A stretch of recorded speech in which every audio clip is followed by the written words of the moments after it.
हांडिया बर्तन टीना के टीना घी पी गया, डालडा खींचने वाला धनुष दिल भर नहीं हिल रहा।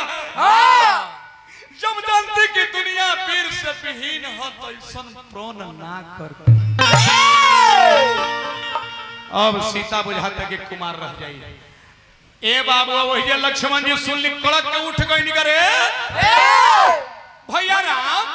भैया जौन समाज में छत्री के खानदान बैठल बा वो मेरे राजा के अनुचित बात ना बोले के चाहिए ना। ये धनुष क्या है? क्या है? चोर और अनुशासन पाऊं तक कंदकु ब्राह्मण उठाऊं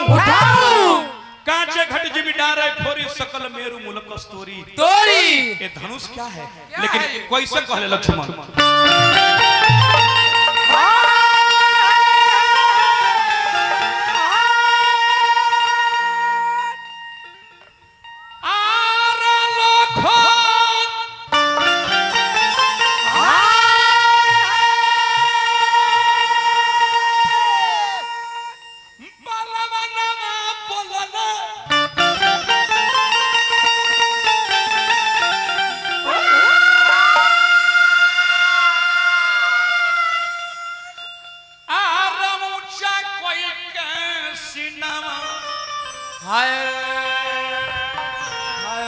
का कोई दिहल हो राजा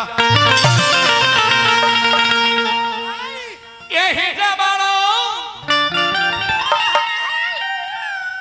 अरे भैया भगवान का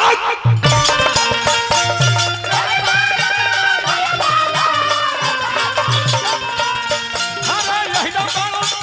भैया भगवान एक कोई दिहल हो राजा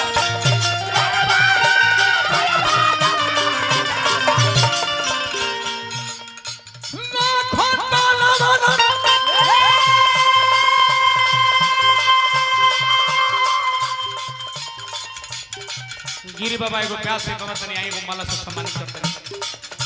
भाई भाई की इज्जत ना करी तो के करी एगो कलाकार कलाकार की इज्जत करी ना करी तो के करी गिरी बाबा तेरे पद पर दिशा बन रह जाई आज के डेट जोन हो गया देहाती जी पहले श्रोता थे लोग सुने ना भैया मेन भर का तनी गोल बना दो पहले श्रोता थे आज दर्शक आ रहे हैं लोग देखने तब दिखावे के परी आज के दुगोला सुनल जाला भैया ऑर्केस्ट्रा जैसे देखे जाते हैं नाच देखे जाते हैं सत्यनारायण भगवान के कथा ना की आंख मूंद के सुने जाते हैं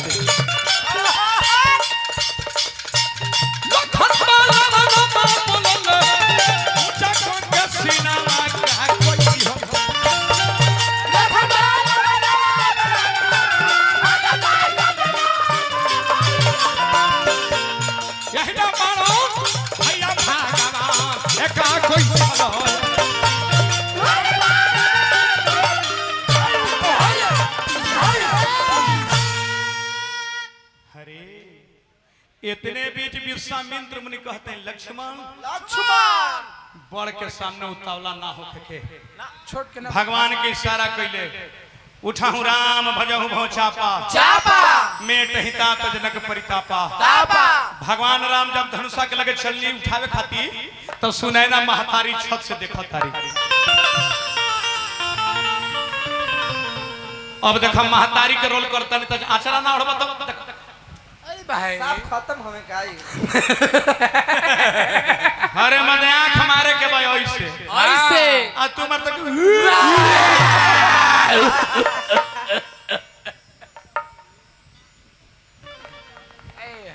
सुनैना महतारी छत से देखा तारी भगवान राम धनुषा के ओर सने सने पैर से बढ़ता नहीं कहत रे सखी ये सखी हाय अब बुझाता कि सीता जी के भाग में शादी लिखल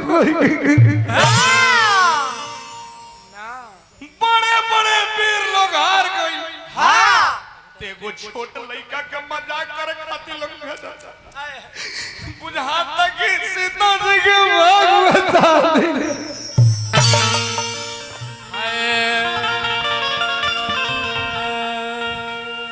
खिया रे उचिरी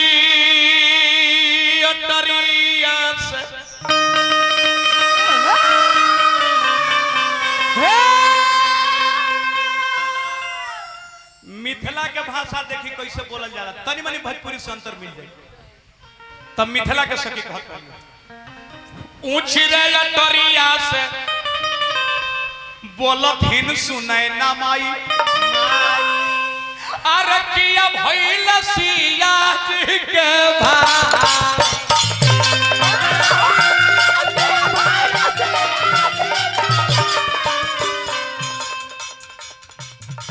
तेरा माहो किया भइल सिया जी के भाई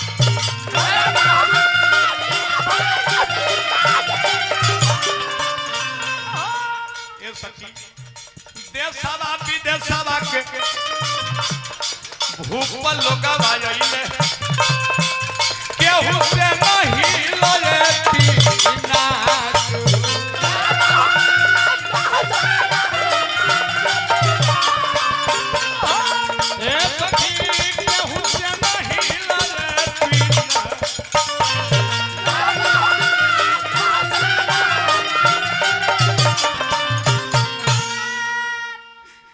लगता कि सीता जी के भाग में सादे लिखल नहीं थे एगो सखी कहते चुप एगो सूरज देखे में छोटा लगेला पूरा दुनिया के अंजोरा करेला हां छोटे छोटे अंकुश बड़े बड़े हाथी के बस में कर देला आ तबले भगवान राम धनुषा के लगे बढ़तनी सीता जी कहत रहे हाय रे हम फुलवारी में देखले बानी इनका फूल सरियावे में देह में पसीना आवत रहे हाँ त इनका से धनुषवा टूटी ने उ लगली देवता लोग के कोहरावे के धनुष हल्का हो जा कैसे किया रे उगोना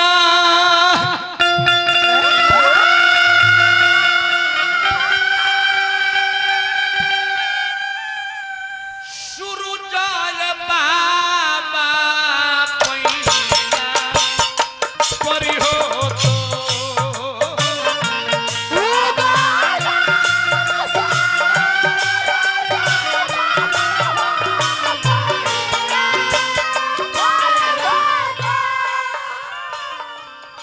भाई हमारा बड़े सुंदर जोरदार कलाकार अरविंद सिंह जी महेंद्र मिश्र के जगह स्टाइल बनी जे पूर्वी के रचयिता भइले रावूरी कलकाए बाबा होखेला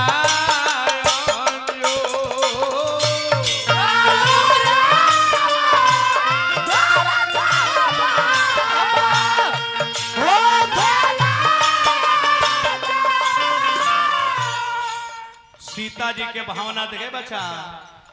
धरती से हरदनमनिया बाबा माई बापला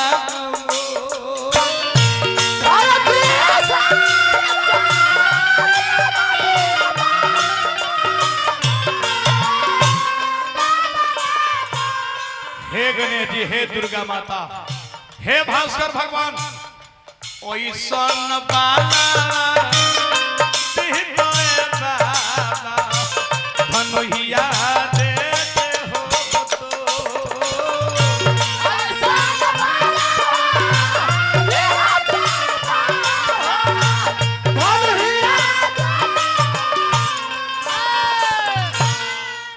भगवान राम धनुषा के लगे पढ़नी लेत चढ़ावत खैचत गाढ़े आ काहू न लखा केहू ना देखल धनुष में भंग हो गई बड़ी जोर से टंकार भइल भगवान के जयकारी लोग लगा देवता लोग फूल बरसाव लगा बोलो भगवान श्री रामचंद्र की जय हो मैया जानकी की जय हो एगो सखी सीता जी से कहत रही अब का देखो तारू